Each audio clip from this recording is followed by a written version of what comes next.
ਤੁਹਾਡੇ 'ਚੋਂ ਬਹੁਤ ਸਾਰੇ ਲੋਕ ਜਾਣ ਕੇ ਵੀ ਅਣਜਾਣ ਬਣਦੇ ਨੇ, ਪਰ ਅਸਲੀਅਤ ਇਹ ਹੈ ਕਿ ਦੇਸ਼ ਵਿੱਚ ਜਿੰਨੇ ਵੀ ਸਰਕਾਰੀ ਕੰਟਰੈਕਟਸ ਨਿਕਲਦੇ ਨੇ ਉਹ ਉਹਨਾਂ ਹੀ ਲੋਕਾਂ ਨੂੰ ਮਿਲਦੇ ਨੇ ਜੋ ਸਹੀ ਮਾਤਰਾ ਵਿੱਚ ਕਮਿਸ਼ਨ ਪੇ ਕਰਦੇ ਨੇ।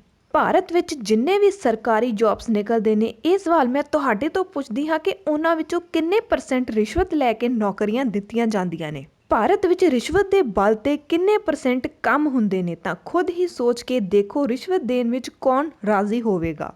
ਉਹ ਕਿਸ ਤਰ੍ਹਾਂ ਦਾ ਭਾਰਤੀ ਨਾਗਰਿਕ ਹੋਵੇਗਾ ਜੋ ਰਿਸ਼ਵਤ ਦੇਣ ਲਈ ਰਾਜ਼ੀ ਹੋਵੇਗਾ। ਮੈਂ ਦੱਸਦੀ ਹਾਂ ਤੁਹਾਨੂੰ।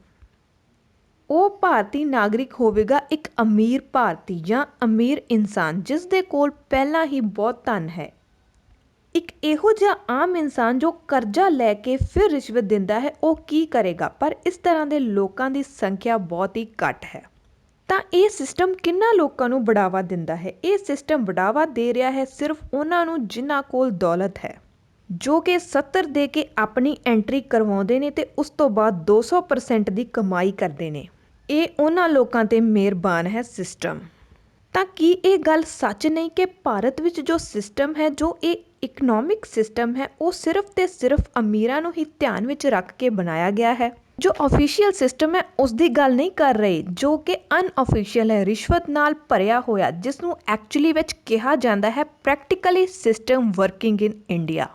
ਤੁਸੀਂ ਮੰਨੋ ਜਾਂ ਨਾ ਮੰਨੋ, ਪਰ ਭਾਰਤ ਵਿੱਚ ਰਹਿਣ ਵਾਲਾ ਹਰ ਨਾਗਰਿਕ ਕਿਸੇ ਨਾ ਕਿਸੇ ਰੂਪ ਵਿੱਚ ਟੈਕਸ ਦਿੰਦਾ ਹੈ। ਚਾਹੇ ਤੁਸੀਂ ਕਿਸੇ ਕਰਿਆਨਾ ਦੁਕਾਨ ਤੋਂ ਸਮਾਨ ਲਵੋ ਜਾਂ ਪੈਟਰੋਲ ਪੰਪ ਤੋਂ ਪੈਟਰੋਲ ਪਵਾਵੋ, ਹਰ ਸਮਾਨ 'ਤੇ ਕੋਈ ਨਾ ਕੋਈ ਟੈਕਸ ਲੱਗਾ ਹੁੰਦਾ ਹੈ। ਉਹ ਸਰਕਾਰ ਨੂੰ ਕਿਸੇ ਨਾ ਕਿਸੇ ਰੂਪ ਵਿੱਚ ਟੈਕਸ ਦਿੰਦਾ ਹੈ, ਚਾਹੇ ਉਹ ਇਕਨੋਮਿਕ ਭਰੇ ਜਾਂ ਨਾ ਭਰੇ। ਤੇ ਸਰਕਾਰ ਇਹਨਾਂ ਟੈਕਸ ਦੇ ਪੈਸਿਆਂ ਤੋਂ ਦੇਸ਼ ਦਾ ਵਿਕਾਸ ਕਰਦੀ ਹੈ। ਕੰਟਰੈਕਟ ਕੱਢ ਕੇ ਸੜਕਾਂ ਦੀ, ਸਰਕਾਰੀ ਬਿਲਡਿੰਗਾਂ ਦੀ, ਤੇ ਜਿਹੜੀਆਂ ਇਹ ਨਵੀਆਂ ਯੋਜਨਾਵਾਂ ਨਿਕਲਦੀਆਂ ਨੇ ਉਹ ਸਰਕਾਰ ਆਪਣੇ ਹੀ ਪੈਸਿਆਂ ਤੋਂ ਦਿੰਦੀ ਹੈ। ਜੇ ਗਰਾਊਂਡ ਲੈਵਲ 'ਤੇ ਦੇਖਿਆ ਜਾਵੇ ਤਾਂ ਸਰਕਾਰ ਸੱਚ ਵਿੱਚ ਟੈਕਸ ਦੇ ਪੈਸਿਆਂ ਦਾ ਸਹੀ ਇਸਤੇਮਾਲ ਕਰਦੀ ਹੈ ਜਾਂ ਨਹੀਂ, ਇਹ ਇੱਕ ਬਹੁਤ ਵੱਡਾ ਸਵਾਲ ਹੈ। ਟੈਕਸ ਤੁਸੀਂ ਪੇ ਕਰਦੇ ਹੋ, ਸਰਕਾਰ ਉਹਨਾਂ ਪੈਸਿਆਂ ਤੋਂ ਜੋ ਸਰਕਾਰੀ ਯੋਜਨਾਵਾਂ ਨਿਕਲਦੀਆਂ ਨੇ ਉਸ 'ਤੇ ਜੋ ਕੰਮ ਕਰਨ ਵਾਲੇ ਲੋਕ ਹੁੰਦੇ ਨੇ, ਜਿਨ੍ਹਾਂ ਲਈ ਟੈਂਡਰ ਕੱਢੇ ਜਾਂਦੇ ਨੇ, ਉਹ ਵੀ ਰਿਸ਼ਵਤ ਦੇ ਕੇ ਉਹਨਾਂ ਪੈਸਿਆਂ ਨੂੰ ਲੁੱਟਦੇ ਨੇ ਤੇ ਖਰਾਬ ਕੁਆਲਿਟੀ ਦਾ ਕੰਮ ਕਰਦੇ ਨੇ। ਇਸ ਲਈ ਭਾਰਤ ਵਿੱਚ ਸਰਕਾਰੀ ਨਹੀਂ, ਪ੍ਰਾਈਵੇਟ ਚੀਜ਼ਾਂ ਨੂੰ ਜ਼ਿਆਦਾ ਅਹਿਮੀਅਤ ਦਿੱਤੀ ਜਾਂਦੀ ਹੈ। ਜੋ ਕੁਆਲਿਟੀ ਹੁੰਦੀ ਹੈ ਉਹ ਪ੍ਰਾਈਵੇਟ ਕੰਮ ਦੀ ਵਧੀਆ ਹੁੰਦੀ ਹੈ ਬਜਾਏ ਕਿ ਸਰਕਾਰੀ ਕੰਮ ਨਾਲੋਂ। ਸਰਕਾਰ ਜੋ ਪੈਸਾ ਵੰਡਦੀ ਹੈ ਉਹ ਵੀ ਆਪਣੇ ਤੋਂ ਹੀ ਚੋਰੀ ਕੀਤਾ ਪੈਸਾ ਹੁੰਦਾ ਹੈ, ਉਹ ਵੀ ਗਰੀਬ ਦੀ ਮਿਹਨਤ ਦਾ ਪੈਸਾ ਹੁੰਦਾ ਹੈ। ਅੱਜ ਕਰੋਨਾ ਵਾਇਰਸ ਦੇ ਚੱਲਦੇ ਭਾਰਤ ਦੀ ਸਵਸਥ ਸੇਵਾਵਾਂ ਪੂਰੇ ਤਰੀਕੇ ਨਾਲ ਬੇਹਾਲ ਹੋ ਚੁੱਕੀਆਂ ਨੇ।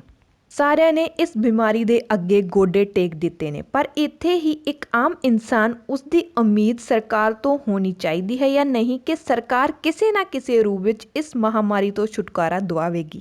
ਪਰ ਇਸ ਦੇ ਉਲਟ ਹੁੰਦਾ ਹੈ ਕਿ ਸਰਕਾਰ ਖੁਦ ਆਪਣੇ ਹੀ ਲਈ ਪੈਸੇ ਜੋੜੀ ਜਾਂਦੀ ਹੈ। ਫਲਾਨਾ ਕੇਅਰ ਫੰਡ, ਫਲਾਨਾ ਕੇਅਰ ਫੰਡ, ਇਹੀ ਸਭ ਚੱਲਦਾ ਰਹਿੰਦਾ ਹੈ ਤਾਂ ਕਿ ਉਹ ਇਸ ਮਹਾਮਾਰੀ ਤੋਂ ਦੇਸ਼ ਨੂੰ ਬਚਾ ਸਕਣ। ਉਸ ਦੇ ਲਈ ਵੀ ਫੰਡ ਚਾਹੀਦਾ ਸਰਕਾਰ ਨੂੰ। ਵਾਹ ਨੀ ਸਰਕਾਰੇ!